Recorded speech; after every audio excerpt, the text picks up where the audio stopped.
Okay, so we have 14 fights on the prelims, people. 14 fights on the prelims. And it all starts off with the women's bantamweights. Yes. Now, this one, the thing with this fight is both ladies have had a crazy issue with making weight. Both have missed on multiple occasions, right? We got Chelsea Chandler against Joselyne Edwards.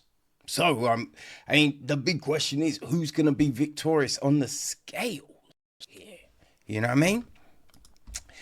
Now, both have had very up and down, times in the UFC, right? Neither have got, stellar records, any like that, right? So, Chandler, 34, 5'8", 6 feet reach. She is riding a 2-2 record in the UFC, coming off a loss to Yara Santos last year. And in that fight, again, she missed weight, right? Edwards, she's 29, 5'8", 70-inch reach. She's actually coming off a win in her last fight, right? She is 5-4 in the UFC. But in Edwards missed weight, right? So, as I say, that's the issue here. Now, with this one, I think I'm going Edwards, right? I think Chandler, she does have skills, right? She's coming from the scrap pack. Obviously, she's got skills. Sometimes we do see a lack of fight IQ, right? And the inability to change a game plan mid-fight. You know what I mean? And I think we've seen Edwards definitely change up what she's doing, right? She can definitely be coached. Now, oftentimes she does lose focus as well. So I think the weight is a big thing, right? Because I think that kind of signifies if they're locked in, right? How serious were they taking this? You know what I mean? So I think that's going to tell us a lot.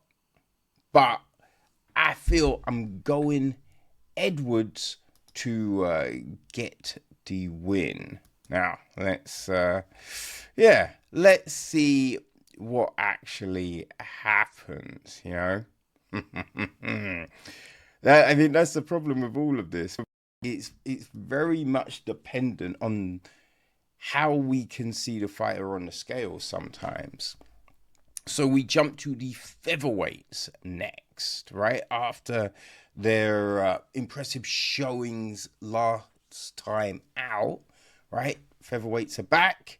And we've got Timothy Cuamba against Roberto Romero. Now, El Charro Negro, right? Romero, he is 25, 5'8", 70-inch reach. He's coming off a loss in his last fight, right? That was his UFC debut. Now, he did lose to David Ayama, right? Who's also on this card. And that's, losing to Amara. You know what I mean? There's no shame in that.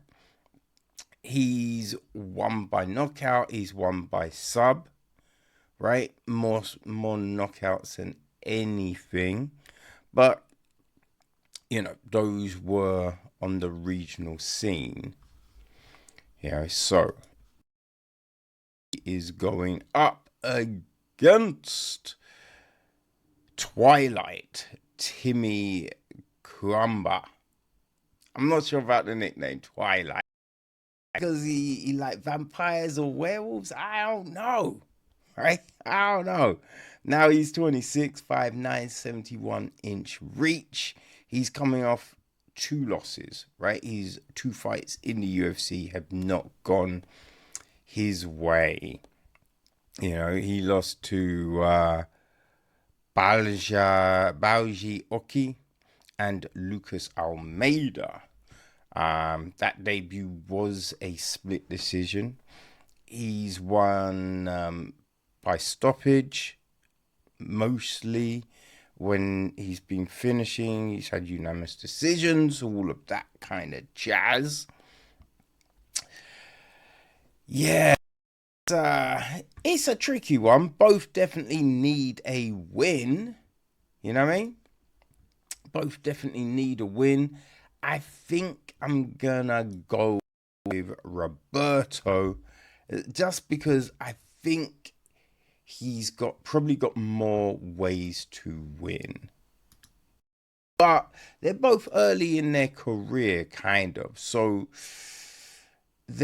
you know, when you're at that level, every time you fight, you should be different, right? You're acquiring skills on the daily. So, yeah, you know, it could be completely different on the night. But yeah, let's go with Roberto. So we're back with the ladies, okay? And this time we're with the strawweights, people. It is Jaqueline Amorim against Polyana Viana. So, yes, with this one, you know, Dama Death, right? Polyana Viana. She's had some hard times, right? She's on a 2-fight losing streak. She's 32, 5'5", 67-inch reach. Those last 2 losses, right? She lost to Gillian Robertson and Yasmin Lucindo, right? So that was a ground and pound from Robinson and an arm triangle from Lucindo. You know, she's fought some tough people, right? Tabitha Ritchie, she wasn't able to do that. Vanessa Hardy, Hannah Seifer, JJ Aldridge, those were her losses. But she beat Emily Whitmore. She beat Mallory Martin, Jin Yu Fei. You know, so it's been one of those ones, right, for her. She is skilled, right? She's got subs. She does like an arm bar. You know what I mean? She's got rear naked chokes, right? So she's got skills. Shorty does have skills, sure, right? Now, she is going up against Jacques, right? I mean, some people do need to work on their nicknames, right? Jaqueline, she's 29, 5'3", 68-inch reach. She's coming off 3 wins, right? Coming off 3 wins, so completely different. She's 3-1. Lost her debut, right, against Sam Hughes. And if I remember rightly in that fight, she came out blazing, but then she just gassed, right? Gassed, and Hughes took over, you know. But yeah, she righted the ship, right? Beat Montserrat Ruiz, Corey McKenna, and Vanessa Dolopoulos, right? So she got ground and pound and then 2 arm bars, right? That's right in the ship. And, you know, McKenna was a wrestler. Dolopoulos, great on the ground, you know? So she's definitely started to come into her own. And I think, you know, I think Jaqueline's going to get it done. She might have a slight reach advantage, I think just by an inch. I think she's the young fighter, you know, and I think, yeah, she's just got that momentum. And that oftentimes can be definitely the defining. And she's also very skilled. So yeah, let's go, Jaqueline. So we're back with the men. It's the Bantamweights, right? We got Malcolm Wellmaker against Cameron Saaiman. Right? This fight is an interesting one. You know, because we got a new prospect against tried and tested. I mean, when I tried and tested, right? MSP. You know, he's not been in the UFC long, right? He's 3-2, came up to Contender Series. He trains with, you know, so he's definitely in a good camp, right? He came out blazing, right? He's only 24, 5'8", 6'7", came blazing. You know, it was getting stoppages. And it was one of those ones, he was a bit like Trickus, you know what I mean? Like, where you could see flaws, but, you know what I mean? He was able to get it done, right? He was able to get it done regardless, which was very impressive, right? Very impressive. But then he came up against Christian Rodriguez and Peyton Talbot, you know, who both have been looking very good, you know, so there's no shame in that. Now, he is going up against Wellmaker. Hey, this is his UFC debut, people, right? This is the machine. I mean, we got Marab, right? He's the machine, and yeah, I think maybe Malcolm might need to change his name, right? We'll see what this performance is saying, right? But you know, he is 30, right? He's 35, 10, 71.5-inch reach, so he's not. You know, he's older than Saaiman for sure. He's got a 4.5-inch reach advantage, which is, you know, definitely something, a 2-inch height. But the big thing is he's on a fight win streak. 14 fight win streak. As I said, he's coming off the Contender, like Saaiman, but it's his debut.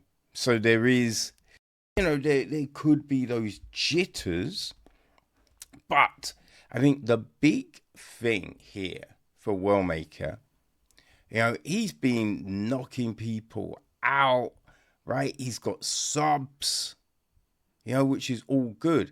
But I think the huge thing, the really huge thing here, he's not been taking people out like, you know, a minute into the first round. Fights have gone the distance. Now, he's got like a finish in the, you know, in the last round sometimes, but they've gone a distance, which I think is so valuable. Yeah, it's crazy valuable, people, you know? And I think, right, because I think with Saaiman, a lot of his early wins were early, right? He was taking people out early. So you drag him into those long waters, and you could see that the finesse went a little bit, you know what I mean? Like, he wasn't as tight in that skills later on in the fight.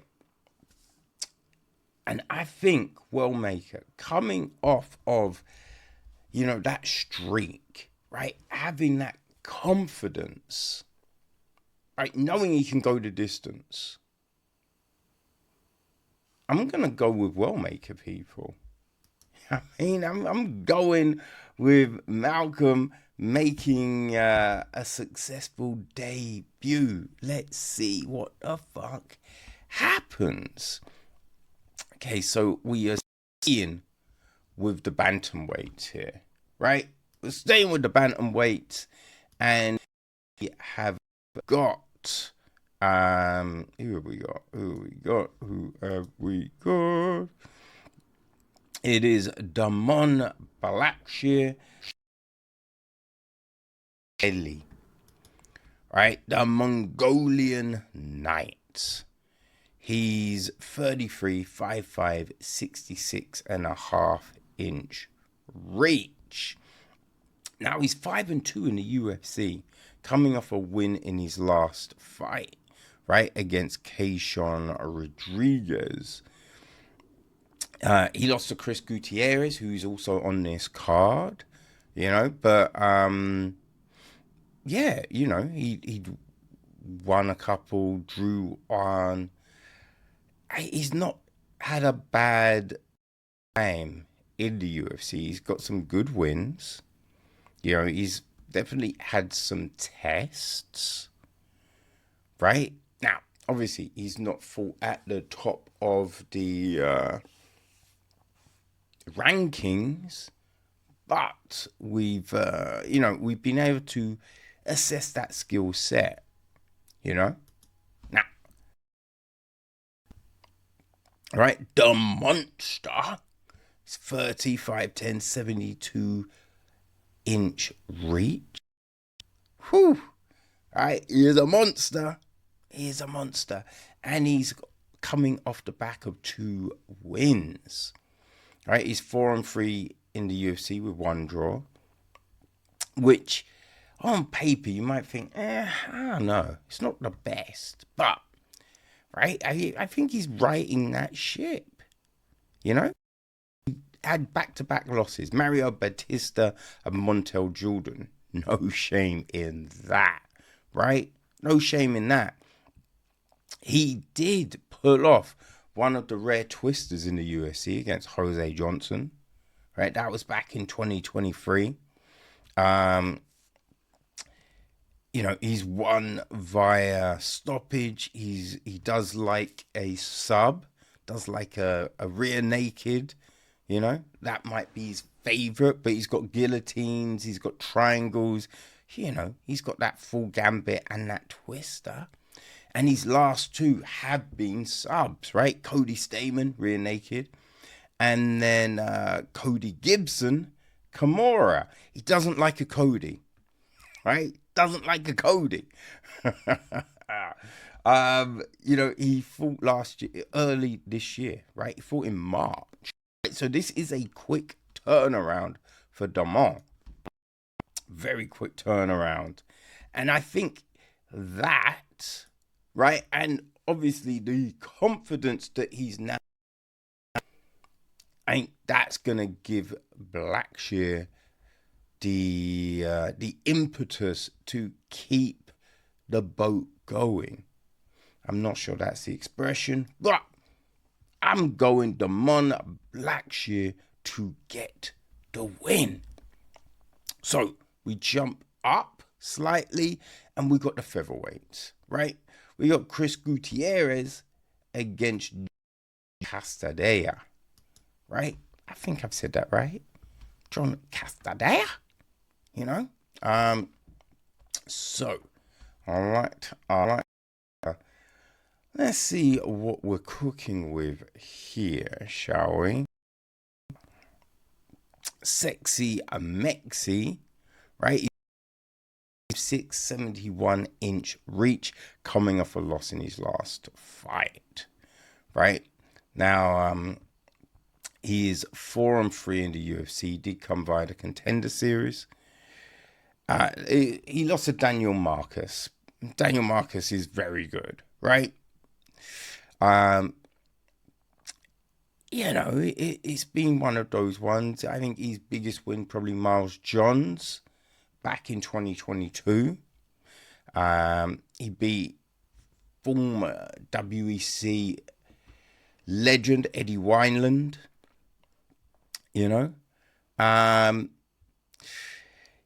hasn't tested himself up against the upper echelon, right? So I think Gutiérrez is going to be challenge day, and El Guapo, right? He's 34, 5'9", 67-inch reach. He's coming off a win, which, yeah, I think he probably needed that. He is 9-3 and 1 draw, right? It's 9-3 and 1 draw. And we know he has fought really good competition. His last loss was against Young Song, which, Song has been doing his thing, so yeah, no shame, right? Beat Heili, who's also on the card tonight. Biggest win, Frankie Edgar, right? That vicious knee, woof, that was just crazy, some crazy shit. Being, there. He's run with the bulls, right? He's run with the bulls. He's got wins. He did beat Jimmy Flick outside the UFC. He's had some good wins. He's definitely had some good wins. He's, he got one of those rare stoppages, right? Leg kick stoppages. And he's very skilled. And I think Gutiérrez is going to get it done, right? Is going to get it done. I'd put money on that, people. You know what I mean? I'd take a little dip with that one. So, we jump up again. This is our lightweights, right? It's the sole lightweight clash on the card, actually. We got Evan Elder against, I think you say Zhou Young, right? I think that's what we say. Now, Young, he's coming off the Contender Series. He didn't win. This is a short notice fight for him, right? He's 24, 5'9", 70-inch reach. G Money, all right? G Money is looking, make a statement, right? Show that he does belong here. Now, he did win his last fight, right? Did win his last against Eric Grant. Got a knockout. That was December last year. So, yeah, he's got stoppages, right? He's got a lot of stoppages by knockout. There's one sub, but that's back, right? Now, knockouts were obviously in a regional setting. Doesn't always translate, right? He's going up against the phenom Evan Elder, right? He's 28, 5'10", 71-inch reach, who's coming off two wins, right? He's 2-2 in the UFC. So lost his first two, right, against Preston Pearsons and Nazim Sadikov. But he righted that ship, right? Definitely righted that ship. Beat Darius Flowers last time out via arm triangle, right? And Flowers is a brick house. So, you know what I mean? Be able to pull up an arm triangle on him, that's impressive. You know what I mean? So, yeah, he's got stoppages.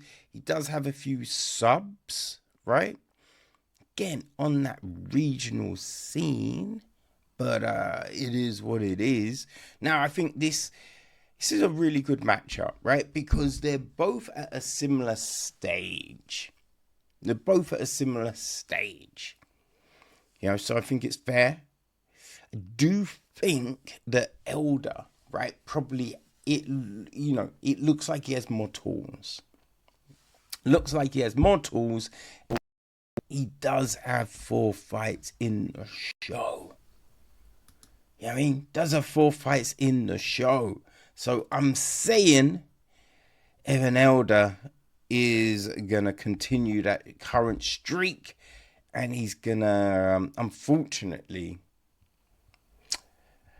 give Young a rude awakening to the UFC. All right, so our headlining fight in the prelims, we have got the flyweight crack. Jesus Christ, the flyweight clash between Matt Schnell and Jimmy Flick. Woohoo! Okay, right. So we have got the brick, Jimmy Flick. He's 34, 5'7", 68 reach. He is coming off a loss in his last fight.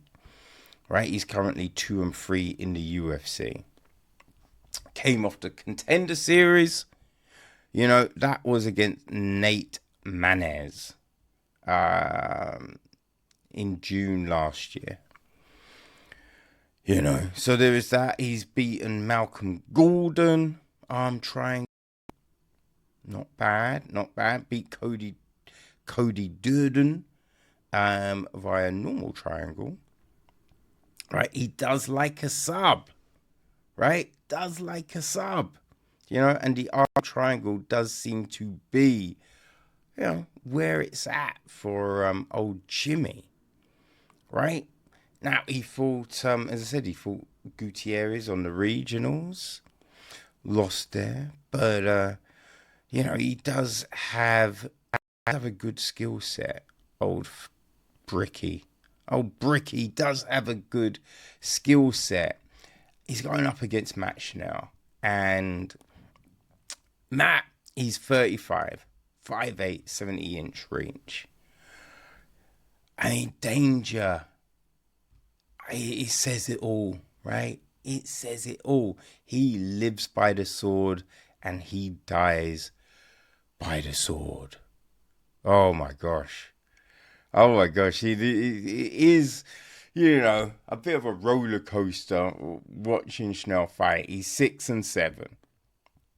He is 6-7, right? Last lost to Cody Durden. Steve Erceg, which, I mean, that was vicious, right? And Matthias Nittau, right? All stoppages. All stoppages. Right? Got a really good win against Sumanaji. Right? Lost to Brandon Royval. And it's just been a tough time. Like, we've seen, he has fought all the top shotters, right? Royval, Alexander Pantaja. You know? He's fought tough dudes. Nicolau, Erceg, Durden. None of these people are walks in the park, right? None of them. But, yeah, I mean, we have seen him get some good wins. He came via, right, the Ultimate Fighter. It was the one when they were brought in champions, right? Brought in champions to see who would challenge Demetrius Johnson, right? Now, eventually that was Tim Elliott, who Schnell faced on the show, right? Yeah, I mean, with this fight, it is one of those ones where you're like, is Schnell compromised? Right? He's been knocked out a lot. Knocked out a lot. So it's just like, how is that affecting him? He does look sharp, right? When the fight starts, he doesn't look shabby. He's got mad skills. Right? I really want to root for Matt Schnell. I really do. So he's got that skill, and he's going up against someone with a very impressive game.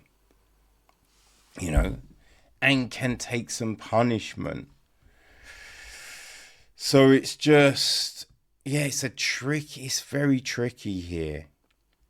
And I think I'm gonna have to go Jimmy Flick, right? I'm gonna have to go Jimmy Flick just because he can take that punishment. And if he does go to the ground, right, he can sub you off his back. You know what I mean? Like, I would love Schnell to get the win, right? I would love Schnell to get the win, but yeah, people, I'm going Jimmy Flick. Now, what I will say is this is a great fight to lead us into the main card.